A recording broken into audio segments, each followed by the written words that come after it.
ಈಗ like 30th ಪೆಪ್ಪೆ cinema release 10 ದಿನ ಇದೆ. ನನಗೂ ಖುಷಿ ಆಯಿತು. ನಾನು ಇವತ್ತು ನಿಮ್ಮ ಸಿನಿಮಾದ ನಾನೊಬ್ಬ ಫ್ರೆಂಡಾಗಿ ನಿಮ್ಮ ಸಿನಿಮಾಗೆ ಪ್ರಮೋಟ್ ಮಾಡೋದು ಒಬ್ಬ ಭಾಗಿಯಾಗಿ ಒಬ್ಬ ಒಳ್ಳೆ ಸ್ನೇಹಿತನಾಗಿ ನನಗೆ ಯಾವಾಗಲೂ ಇಷ್ಟ. ನಮ್ಮ ಕನ್ನಡ ಸಿನಿಮಾಗಳು ಸಖತ್ತಾಗಿ ಆಗಬೇಕು ಅನ್ನೋದಿಷ್ಟ. ಆಮೇಲೆ ಸ್ಪೆಷಲಿ ನಾನು ಈ ಸಿನಿಮಾನ ಟ್ರೈಲರ್ ನೋಡಿದಾಗ ನಂಗೆ ಸಖತ್ ಇಂಪ್ರೆಸ್ ಆಗಿದ್ದು ಸ್ಪೆಷಲಿ ನಿಮ್ಮ ಲುಕ್ಸು. ನನಗೆ ಅನ್ನಿಸ್ತು ಒಂದು ವೈಲ್ಡ್ ಅನಿಮಲ್ ನಿಂತರೆ ಹೆಂಗಿರುತ್ತೆ ಒಂದು ಆ್ಯಕ್ಷನ್ ಮಾಡೋದಕ್ಕೆ ಅನ್ನೋದು. ಹಂಗಾಗಿ ನನಗೆ ಆ ಕತೆ ಮೇಲೆ ಹೆವಿ ಇಂಟ್ರೆಸ್ಟ್ ಬಂತು. ಯಾವಾಗ್ಲೂ ಸಾಂಗು ಮತ್ತು ಏನು ಹೇಳ್ತೀವಿ ನಾವು ಅದಕ್ಕೆ ದ ಟ್ರೈಲರ್ ಅಥವಾ teaser that is the biggest invitation ಜನ ಬರೋದಕ್ಕೆ. ಯಾವಾಗ್ಲೂ ನನಗೆ ಅನಿಸಿದ್ದು ಎಸ್ ಇಟ್ಸ್ ವೆರಿ ಪ್ರಾಮಿಸಿಂಗ್ ಅಂತ. ಯಾಕೆಂದರೆ ಯಾರೂ ಸಿನಿಮಾನ ಎಲ್ಲರೂ ಜವಾಬ್ದಾರಿಯಲ್ಲೇ ಮಾಡ್ತೀವಿ. ಸ್ಪೆಷಲಿ ನಾನು ಕೇಳ್ಪಟ್ಟಿದ್ದು ಆ ಟೀಮ್ ಬಗ್ಗೆ, ಯಾವುದು ನಿಮ್ಮ ಪೆಪ್ಪೆ ಟೀಮ್ ಬಗ್ಗೆ ಕೇಳಿದಾಗ ಅನ್ನಿಸ್ತು ಇಲ್ಲ ಏನೋ ಸ್ಟಫ್ ಇಟ್ಕೊಂಡೇ ಮಾಡಿದ್ದಾರೆ ಇದನ್ನು, ಸುಮ್ಮನೆ ಅಂತೂ ಮಾಡೋಕ್ಕೆ ಬರೋಲ್ಲ.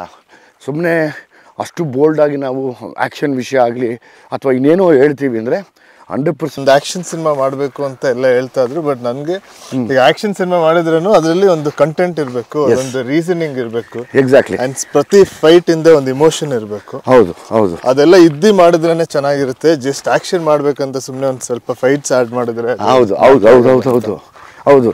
ವಿನಿ, ಇದು ಮಳೆ ಸಾಂಗ್ ಮಾಡಿದ ಜಾಗ ಇದು.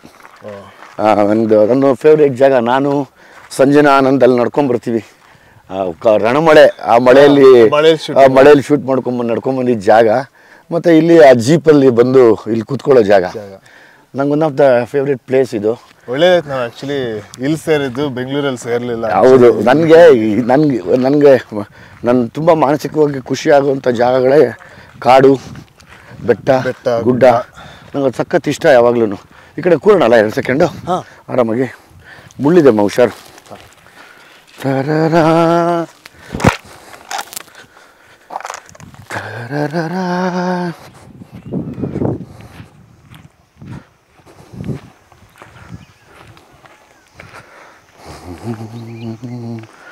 ಇಲ್ಲೂ ಕೂರ್ಬೋದು, ಅಲ್ಲೂ ಕೂರ್ಬೋದು, ಇಲ್ಲಿ ಕೂರ್ಬೋದು ಹುಷಾರಾಗಿ. ಬಾರಪ್ಪ ಇಲ್ಲಿ. ಯಾ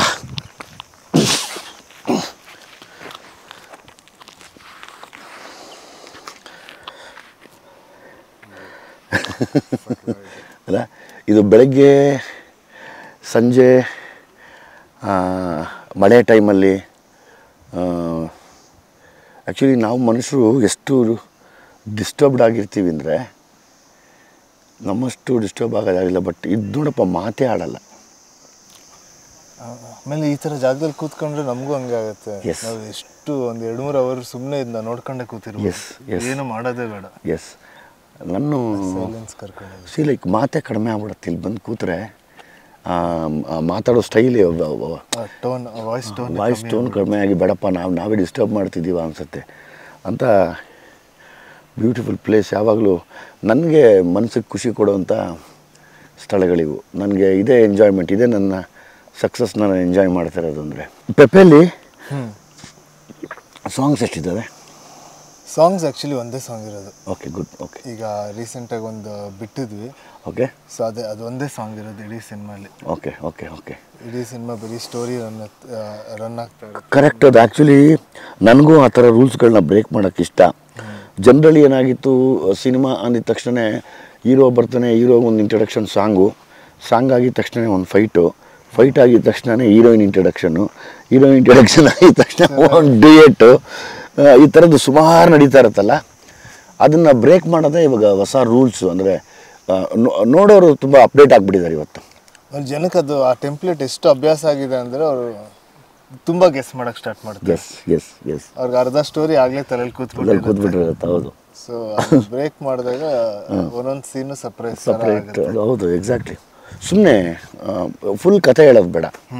ಯಾಕೆ ಪೆಪ್ಪೆ ಯಾಕೆ ನೋಡಬೇಕು ಅಂದರೆ, ಪೆಪ್ಪೆದಿಂದ ಇನ್ನೊಂದು ಏನು ಇಷ್ಟ ಅಂದರೆ ಇದೇ ಥರ ಒಂದು ಕೂರ್ಗಲ್ಲಿ ತೆಗೆದಿದ್ದು. ಓಕೆ.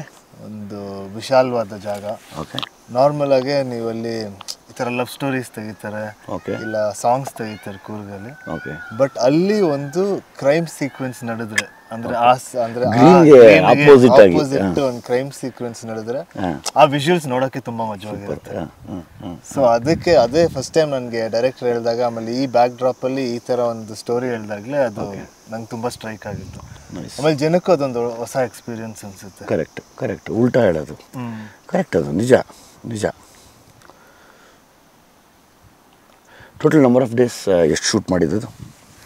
ಇದಕ್ಕೊಂದು 50 days ಶೂಟ್ ಮಾಡಿದ್ವಿ. ಓಕೆ.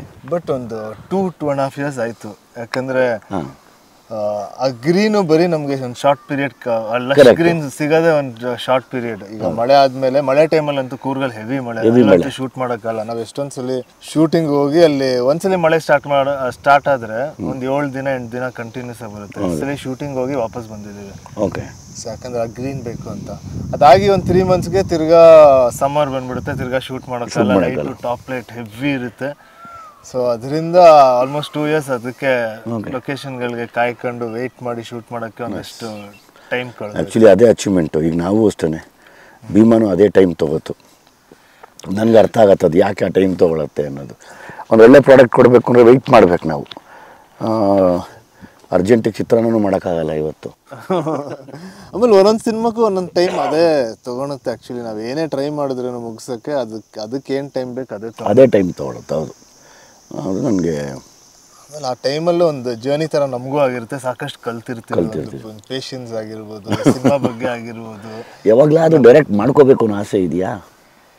ಡೈರೆಕ್ಷನ್ನು ನಂಗನ್ಸುತ್ತೆ ತುಂಬ ಕಷ್ಟವಾದ ಕೆಲಸ ಅನ್ಸುತ್ತೆ. ಸೊ ಫಸ್ಟ್ ಆ್ಯಕ್ಟಿಂಗ್ನೇ ಚೆನ್ನಾಗಿ ಮಾಡಿ ಅದರಲ್ಲೊಂದು ಎಕ್ಸ್ಪೀರಿಯನ್ಸ್ ಆಸೆ ಇದೆಯಾ ನನ್ನಲ್ಲಿ?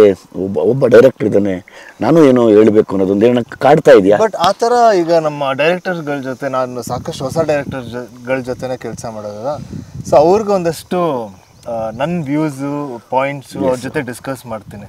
ಸಾಕಷ್ಟು ಸ್ಕ್ರಿಪ್ಟ್ ವಿಚಾರ ಆಗಿರ್ಬೋದು, ಅದ್ರ ಬಗ್ಗೆ ಜಾಸ್ತಿ ಅವ್ರ ಜೊತೆ ಮಾತಾಡ್ತೀನಿ. ನಾನು ಇನ್ಪುಟ್ಸ್ ಕೊಡ್ತೀನಿ. ನಾನು ಒಂದು ಈ ಸೀನ್ ಈ ಥರನೂ ಹೇಳ್ಬೋದು ಅಂತ ಒಂದು ಇನ್ಪುಟ್ಸ್ ಕೊಡ್ತೀನಿ. ಆಮೇಲೆ ಈ ಥರ ಹೊಸ ಡೈರೆಕ್ಟರ್ಸ್ ತುಂಬ ಕೊಲಾಬ್ರೇಟಿವ್ ಆಗಿ ಕೆಲಸ ಮಾಡ್ತಾರೆ. ಕರೆಕ್ಟ್.